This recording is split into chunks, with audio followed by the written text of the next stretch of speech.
कष्टाचं सरत नाही आणि हरामाचं पुरत नाही. नंतर आपल्याला माहीतच आहे. हाय, मी सपना. मी परतवाड्याला राहते आणि स्वयंपाकाचे कामं करते. आज सकाळी 7 वाजताच मी कामाला निघली होती. एका पाठोपाठ एक घरं होते. सगळ्यात पहिल्या घरी मला स्वयंपाक बनवायचा होता.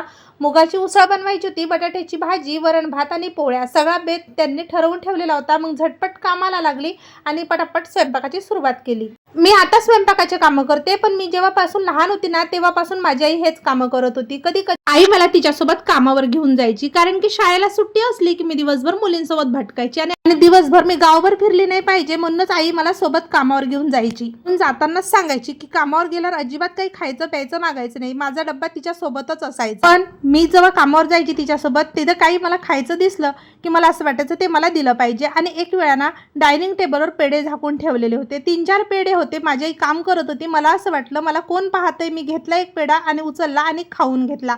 आईला सांगितलंच नाही, पण आईला ते बरोबर लक्षात आलं की हिने काहीतरी केलंय म्हणून.